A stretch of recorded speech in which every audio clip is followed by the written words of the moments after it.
kailangan mo mismo na meron kang natutunang bago. Like example guys, kung ikaw mismo right now, marami kasi sa atin mismo, nagiging stagnant na. Naging stagnant na sila mismo ngayon sa buhay nila, then okay na sila kung anong meron sa kanila ngayon. Kaya marami sa atin ngayon na hindi na mas matututo pa ng ibang skills or ibang idea or kaalaman para kung sa ganun, mas madagdagan pa mismo yung ginagawa natin. Kung ikaw mismo right now, you are empleyado ka ngayon, or ano man yung background mo na kumikita ka ng pera, pero napapansin mo sa sarili mo, you are stagnant, ganun pa din yung buhay na meron ka, walang pagbabago, diba? Normal lang, na kumbaga dumating sa point, nagiging normal para sa'yo, dumating sa point na nagiging comfort zone ka na. Kaya mapapansin mo sa sarili mo, bakit ganito yung buhay na meron ako ngayon?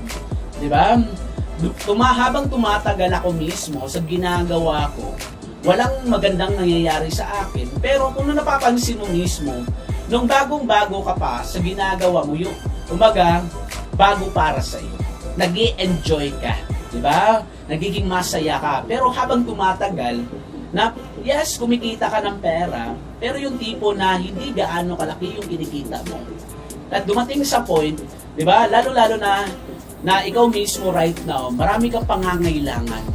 Marami kang gusto, di ba? Marami kang gustong bibilhin, marami kang gusto na makuha.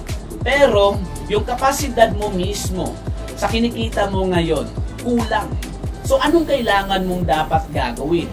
So, para mabago mo mismo yung takbo ng buhay na meron ka ngayon, kailangan mo mismo ngayon guys na mas matuto ka pa ng ibang skills aside sa ginagawa mo.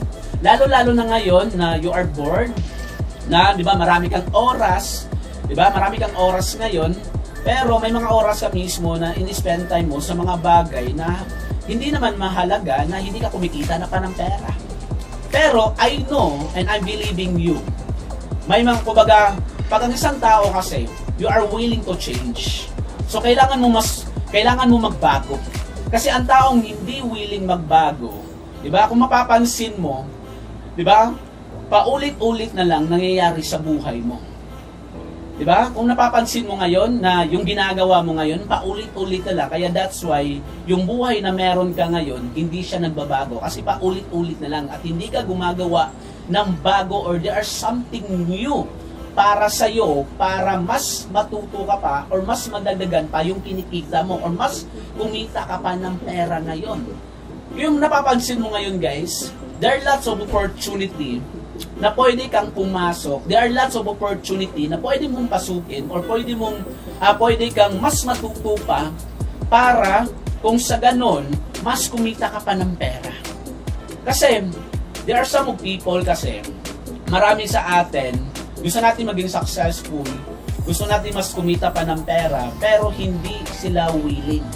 Kasi ang taong willing guys, their willingness, na gusto pa silang mas madagdagan yung kinikita nila. So, it means, willing pa sila mismo, mas kumita pa ng pera, or there are something new, or mas matuto pa sila mismo sa ibang larangan para mas kumita pa ng pera, or something skills, na kahit hindi man, kumbaga, himay nila, pero there are willingness, diba? Gusto nilang mas matuto pa, then, pag once matuto ka ng another skills, diba? Aside sa ginagawa mo ngayon, ano mang klaseng ibang skills? So, anong klaseng skills? Example, kung may mga bagay dyan na they are taking service, no?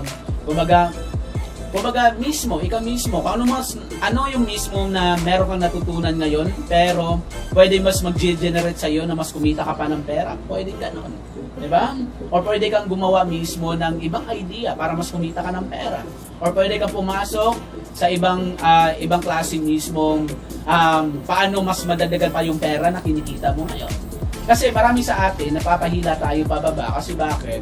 Gaya ng sabi ko sa inyo kanina, they are stagnant. Nagiging kontento na sila, nagiging comfort zone na nila mismo yung buhay na meron sila ngayon. Kaya ngayon, yung nangyayari sa buhay nila mismo ngayon, nagiging normal pa rin. Wala pa din mismong nagbabago sa kanila kasi bakit? Kontento na sila mismo kung anong meron sa kanila. Yun mismo. Yun.